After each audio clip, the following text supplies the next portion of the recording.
من عباده العلماء صدق اللہ العلی العظیم۔ معزز علماء کرام اور میرے بزرگوں اور دوستوں، اللہ جل جلالہ عما نوالہ کا یہ دستور ہے کہ جو اس دنیا میں آتا ہے وہ اس دنیا سے چلا بھی جاتا ہے، اور اس دنیا سے جو جاتا ہے وہ دوبارہ لوٹ کر نہیں آتا ہے۔ یہ قانون خداوندی ہے، اللہ تعالیٰ کا قانون ہے۔ اسی لیے یہ دنیا جو ہے ایک پلیٹ فارم کی طرح ہے، انتظار کر رہے ہیں پیسنجر،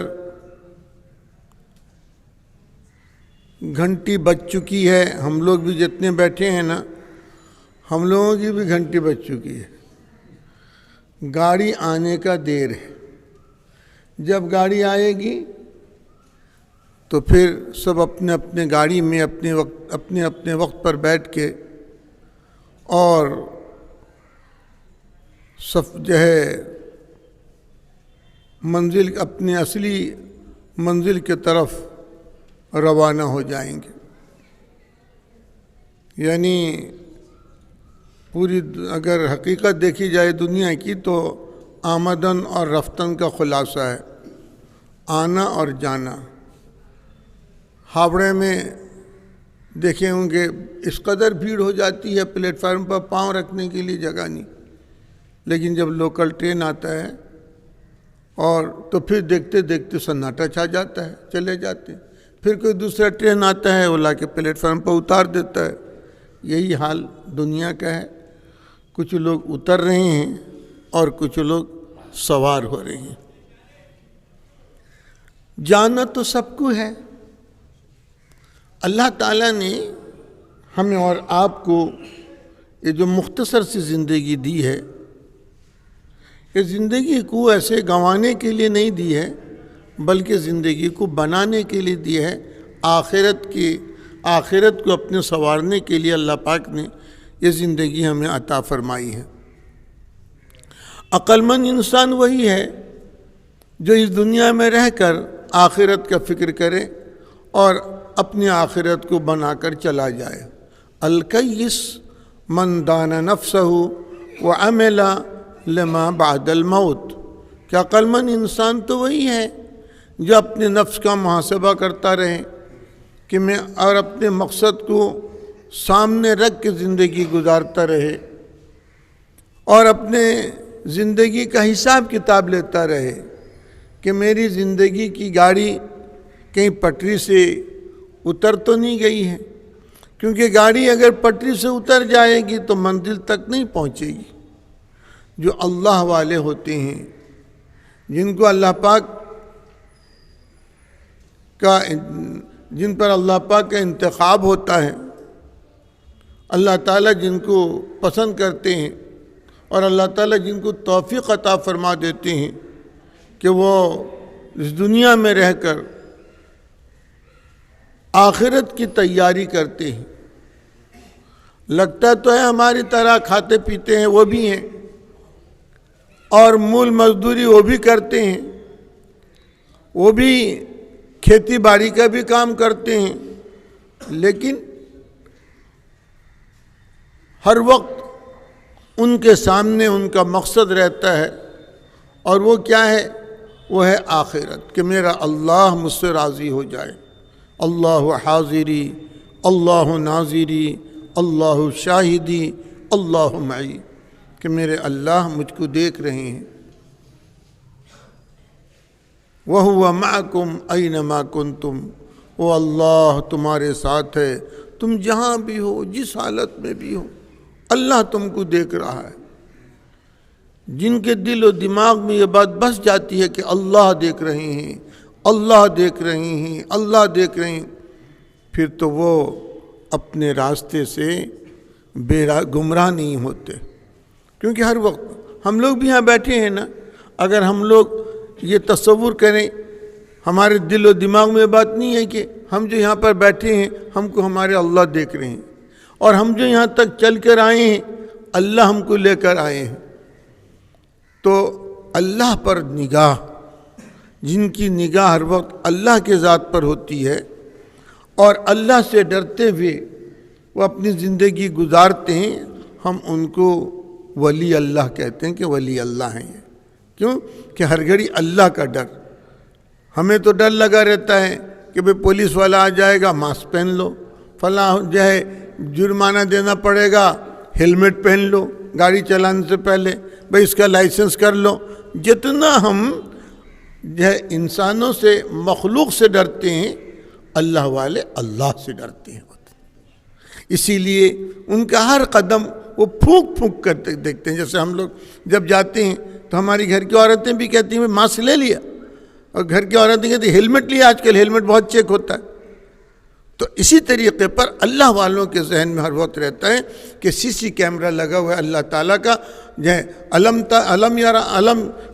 علم یعلم بان اللہ یرا، ارے اللہ تو مجھے دیکھ رہے ہیں، اللہ مجھے دیکھ رہے ہیں۔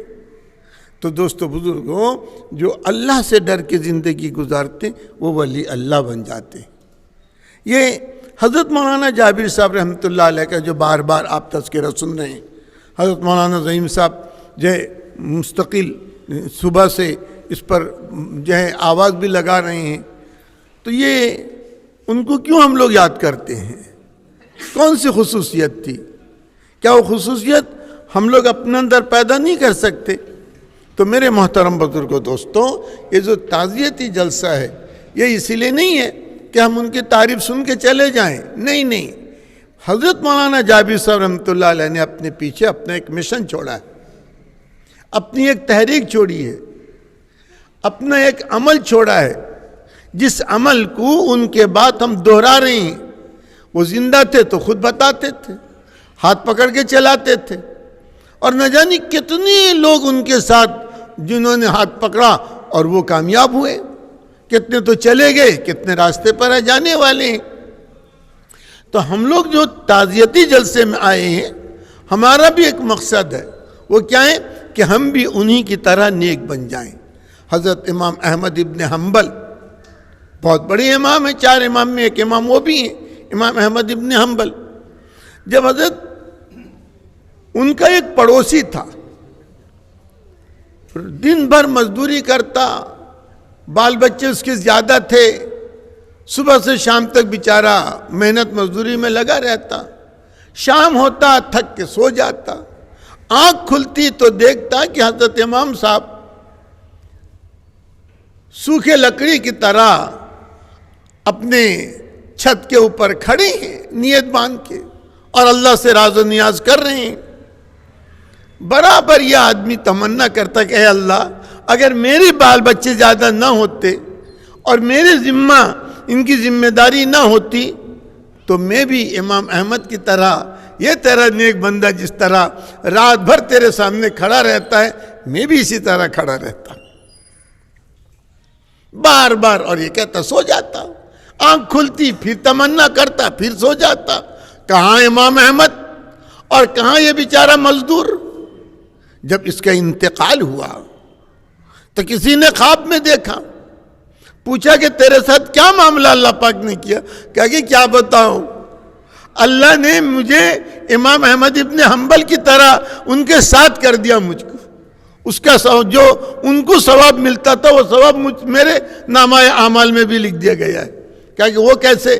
کہا کہ میں تمنا کرتا رہتا تھا کہ اے اللہ، جس طرح یہ تیرا نیک بندہ رات بھر کھڑا رہتا ہے، کبھی رکوع میں، کبھی سجدے میں، کبھی قیام میں، اے اللہ اگر تو مجھ کو بھی ایسے فارغ البال کر دیتا، میں بھی اسی طریقے پر امام احمد کی طرح تیرے سامنے رات بھر کھڑا رہتا اور مناجات کرتا رہتا۔ اللہ کو میری ادا پسند آ گئی۔ اللہ نے کہا کہ اچھا، تیری اس تمنا پر اور تیرے اس آرزو پر اور تیرے اس خواہش پر میں نے امام احمد کے ساتھ تجھ کو کر دیا۔ آسان ہے کہ مشکل ہے؟ یہ تعزیتی جلسہ اس لیے ہے ہمارے دل کے اندر کسک ہو، ہمارے دل کے اندر امنگ ہو، ہمارے دل کے اندر خواہش ہو۔ لوگ کیا کہتا ہے، میرا بیٹا بھی جو ہے وہ فلانے کھلاڑی کی طرح ہو جاتا، میرا بیٹا فلانے ایم ایل اے کی طرح ہو جاتا، میں فلانے امیر آدمی کی طرح ہو جاتا، میرے پاس بھی بنگلہ ہوتا، میرے پاس بھی کار ہوتا، میرے پاس بھی جو ہے کیا کہتے ہیں میرا گھر بھی عالی شان ہوتا. ایک تو یہ تمنا ہے، فلاں آدمی کی طرح میں بھی بن جاتا، وہ کیسا اسٹیج پہ آ کے جو ہے بھاشن دیتا ہے اور لاکھوں لوگ اس کو سنتے ہیں، میں بھی اس طرح ہو جاتا. تو ہر آدمی کے دل میں کچھ نہ کچھ خواہش ہوتی ہے، کچھ نہ کچھ تمنا ہوتی ہے. اللہ تعالیٰ دیکھتے رہتے ہیں اس کے دل کی خواہش کو کہ اللہ تعالیٰ ان اللہ لا ينظر الى صورکم ولا اموالکم ولکن ينظر الى قلوبکم ونیاتکم. اللہ تعالیٰ تمہارے دلوں کو دیکھتا ہے، تمہاری نیتوں کو دیکھتا ہے کہ میرے بندے کے دل کے اندر نیت کیا ہے، یہ کیوں یہاں آیا ہے، وہ کیوں یہاں پر بیٹھا ہے، وہ کیوں علماء کی بات کو سن رہا ہے. اب دل کے اندر اگر یہ شوق پیدا ہو جائے کہ اللہ، حضرت مولانا جابر صاحب کے گزرنے کو 2-3 ہفتہ ہو گئے اور اب تک ان کا ہر جگہ ان کا نام ہو رہا ہے، ہر جگہ نیک لوگوں میں چرچا ہوتا ہے. ویسے تو کوئی بھی مرتا ہے، ایم ایل اے مرے کی سمیلے مرے، اخباروں میں بھی آتا ہے، سماج میں، سنباد میں اور ریڈیو میں اور کسی میں آتا ہے، لیکن تذکرہ جن کا اللہ والے کریں وہ نیک آدمی کا پہچان ہے کہ نیک آدمی جب جاتا ہے تو اس کا تذکرہ نیک لوگوں میں ہوتا ہے، کہ نیک لوگ بیٹھ کے اس کا تذکرہ کرتے ہیں اور اس کی صفات کا تذکرہ ہوتا ہے، تاکہ نیک جو ہے وہ نیک لوگ چاہتے ہیں کہ ہم بھی اسی طریقے پر جو ہے اس کے راستے میں چل کے چلے جائیں گے تو ہم بھی کامیاب ہو جائیں گے. نیک لوگ ہم کو بھی ہمارا بھی تذکرہ کریں گے. اسی لیے میرے محترم بزرگوں دوستوں، اللہ والوں کا جانے کے بعد بھی، جیسے حضرت مولانا اسماعیل صاحب رحمۃ اللہ علیہ گئے، امیر شریعت ثانی حضرت مولانا سید سراج الساجدین رحمۃ اللہ علیہ گئے، کتنے لوگ آج تک تذکرہ ہو رہا ہے. آج تک ہر کوئی مجلس شاید ایسی ہو، سنگڑے کی ہو یا صوبہ اڑیسے کی ہو، باہر کی ہو، کہ جہاں قادیانیت کا تذکرہ آیا، جہاں علمی تذکرہ ہوئے، جہاں نیکیوں کا تذکرہ ہے، تو وہاں حضرت امیر شریعت اول اور ثانی کا بھی تذکرہ ہوتا ہے. کیا کر کے گئے تھے؟ کچھ کر کے جائیں. اسی لیے میرے محترم بزرگوں دوستوں، جو ہم اگر عالم نہیں ہو تو عالم تھے، ہم تو عالم نہیں ہیں، لیکن علماء کی صحبت میں اگر ہم بیٹھے، علماء کا ہاتھ پکڑ لیے، علماء کا دامن پکڑے، علماء کے دامن سے وابستہ ہوئے، تو انشاءاللہ ہمارا حشر بھی علماء کے ساتھ ہوگا. اور اگر ہم نے علماء سے اپنے دامن کو جھاڑ لیا کہ کیا پروگرام کرتے ہیں، برابر ہوتا تھا مرکز العلوم میں آواز لگتی رہتی، وہ اپنا کام کریں، ہم اپنا کام کرو. اگر ہمارا علماء سے دوری رہی اور علماء سے ہم وابستہ نہ ہوئے تو دوستو بزرگوں، مرنے کے بعد بڑا پچھتانا پڑے گا، اور اس وقت پچھتانے سے کوئی فائدہ بھی نہیں ہوگا. ایک بزرگ تھے، قبرستان میں بیٹھے ہوئے تھے، ایک قبر سے ٹیک لگا دیا انہوں نے اور اونگ آ گئی. اتنے میں قبر سے آواز آئی، اٹھ جا 2 رکعت پڑھ. تجھے معلوم نہیں 2 رکعت پڑھنے پر اللہ تیرے نامہ اعمال میں کیا ثواب لکھیں گے، لیکن تو پڑھ سکتا ہے. اور ہمیں معلوم ہے کہ 2 رکعت پڑھنے پر کیا ملے گا، لیکن ہم اب پڑھ نہیں سکتے. تو وہ وقت آپ کے ساتھ، میرے ساتھ، سب کے ساتھ آنے والا ہے. اسی لیے عقل مندی یہ ہے کہ آدمی اپنی آخرت کی فکر کرے، اللہ والوں کے دامن سے وابستہ ہو جائے، کہ بغیر اہل اللہ کے دامن سے وابستہ ہوئے بغیر آدمی صحیح راستے پر چل نہیں سکتا. اسی لیے ہمارے اکابرین کا یہی طریقہ رہا ہے کہ کسی نہ کسی کے دامن سے وہ وابستہ رہے. الحمدللہ ثم الحمدللہ. حضرت فدائے ملت رحمت اللہ علیہ جب آتے تھے تو کافی تعداد میں سنگڑے والے حضرت کے دامن سے وابستہ ہو جاتے تھے، بیعت ہوتے تھے، اور اللہ نے کتنوں کو ترقی سے نوازا اور منزل تک پہنچ گئے. ان کے بعد حضرت مولانا ارشد مدنی، اور اب تو اللہ تعالیٰ نے حضرت فدائے ملت کے جو اجل خلیفہ میں سے تھے حضرت مولانا جابر صاحب رحمۃ اللہ علیہ، ان کے بھی لڑکے ہیں حضرت مولانا ارشد ذکی صاحب. اللہ ان کے عمر میں برکت عطا فرمائے. تو ہمیں جس سے مناسبت ہو، اور مناسبت تصوف کی زبان میں کہتے ہیں کہ ایسے شیخ کا آپ انتخاب کریں جس کے کسی حرکت پر آپ کو اعتراض نہ ہو. وہ تو ایسا کرتے ہیں، ہمارے شیخ تو ایسا کرتے، تو فائدہ نہیں ہوگا. تصوف میں اسی کو فائدہ ہوگا جس شیخ سے آپ وابستہ ہو جائیں پھر اس کے کسی نقل و حرکت پر آپ کو اعتراض نہ ہو۔ ایک واقعہ سنا دیتا ہوں۔ ایک بزرگ تھے، بہت بھیڑ لگ گئی ان، وہ جان چھڑانے کے لیے، اللہ والے جان چھڑاتے، مجھے یاد ہے حضرت فدائے ملت کے لیے ہم لوگ سب یہاں پر لائن لگا کے کھڑے تھے، وہ چالی کے اندر گھستے آگے یہاں پر پہنچ گئے۔ وہ تو جان چھڑاتے بھیڑ سے، وہ نعرہ تکبیر اللہ اکبر زندہ باد سے خوش نہیں ہوتے، وہ تو کہتے تم عمل کرو۔ اسی لیے حضرت فدائے ملت کی خاص عادت تھی، آپ جو بھی ان سے ملتا وہ کہتا جاؤ جاؤ کام کرو کام کرو۔ حج کے موقع پر بھی جب کچھ ہوتا تو کہتا جاؤ کام کرو، کام میں لگو کام میں لگو۔ وہ کام میں سب کو لگانا چاہتے تھے۔ تو وہ بزرگ جان چھوڑانا چاہتے تھے لیکن عوام جان نہیں چھوڑتی تھی، تو انہوں نے اپنی بیوی سے کہا کہ تم ذرا رات کو برقع پہن کے میرے کمرے میں آ جاؤ۔ آگے بیوی، ان کی اہلیہ تھی، ان کی بیوی تھی۔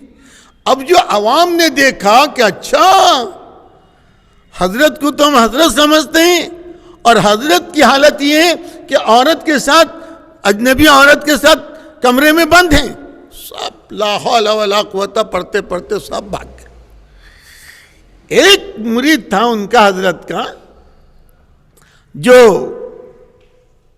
پانی گرم پتیلی میں پانی گرم کیا، ٹاول ٹھیک کر دیا سب۔ جب صبح ہوئی اور حضرت جب نکلے، سب چلے گئے، نکلے کہ کیا کر رہے ہو؟ کہ سب تو چلے گئے، تم؟ حضرت کیا بات؟ نہ سب تو اس لیے لاہور پڑھ کے گئے کہ میں ایک اجنبی عورت کے ساتھ تخلیہ میں ہوں، خلوت میں ہوں۔ کہا کہ حضرت کیا ہو گیا؟ اگر یہ گناہ آپ کر لیے ہوں گی تو آپ توبہ کر لیں گے، میں پانی گرم کر دیا ہوں، آپ غسل کر لیں گے، غسل کرنے کے بعد 2 رکعت صلاۃ التوبہ پڑھیں گے، پھر آپ شیخ بن جائیں گے۔ تو دیکھو نسبت، اتنا اعتقاد نہیں میرا شیخ غلط کام کرے گا نہیں، اگر پھسل گیا ہوگا پھر توبہ کر لے گا، جیسے شیخ ابو عبداللہ کا اندلسی کا قصہ ہے۔ بہرحال وقت نہیں ہے تو اسی لیے میں عرض کروں گا کہ اللہ والوں کے ساتھ ہم وابستہ ہوں۔ اسی لیے یہاں پر بھی ذکر کی مجلس ہوتی تھی، جو ہے پتہ نہیں اب تو اس کے لاک ڈاؤن کی وجہ سے تو بند ہو گیا ہے، تو بھائی ایسے مجلسوں میں ہم اپنے آپ کو جو ہے اپنی شرکت کریں، کیا پتہ ہمارے چند لمحے کا شرکت جو ہے ہمارے لیے آخرت میں نجات کا سبب بن جائے۔ اسی لیے حضرت مولانا جابر صاحب رحمۃ اللہ علیہ جو ہے دنیا سے تو چلے گئے لیکن اپنا نقش چھوڑ کر گئے ہیں کہ جو بھی اس راستے میں آئے گا، جس طرح ان کا دنیا آخرت میں بھی اعزاز اور دنیا میں بھی اگر اعزاز چاہتے ہو، عزت چاہتے ہو، تو ان کے راستے میں اگر ہم بھی چلیں گے تو انشاءاللہ فادخلی فی عبادی وادخلی جنتی، نیک لوگوں کے ساتھ رہو گے تو نیک لوگ جب جنت میں جائیں گے تم بھی ان کے ساتھ جنت میں چلے جاؤ گے۔ ہم تو ہیں پاخانے، کیا کہتے ہیں، ڈبے کے لیٹرین کی طرح، اگر ہم الگ ہو جائیں گے کبھی لیٹرین کا کوئی سفر نہیں ہوگا، دلی کیا قاضی ہار سے گوالی پور تک بھی کوئی اس کو ٹھیل کے لے کے بھی دھکا دے کے جائے گا نہیں۔ لیکن اگر اے سی ڈبے کے ساتھ جڑ جائیں گے تو پھر انشاءاللہ جب اے سی ڈبہ چلے گا نا، ہوائی جہاز میں بھی پاخانہ اڑتا آپ کے سر کے اوپر، معلوم ہے نا؟ جو ہوائی جہاز میں سفر کیے وہ کہاں جب ضرورت پڑتا کہاں جاتے ہیں؟ اس کے اندر ہے۔ تو پیشاب خانہ اور پاخانہ اس کے اندر بھی ہے اور وہ اڑتا ہے، امریکہ، انگلینڈ، جرمن، کہاں تم اڑ رہے پاخانہ؟ کہا کہ میری کوئی حیثیت نہیں ہے، یہ ہوائی جہاز کے ساتھ ہوں تو اڑتا ہوں میں بھی۔ تو اگر آپ اڑنا چاہیں، میں اڑنا چاہوں، ہم سب اڑنا چاہیں کہ آخرت میں ہم بھی اڑیں، تو ان اللہ والوں کے دامن سے وابستہ ہو جائیں۔ فادخلی فی عبادی وادخلی جنتی۔ اللہ تعالی ہم سبوں کو کہنے سننے سے زیادہ عمل کی توفیق عطا فرمائے۔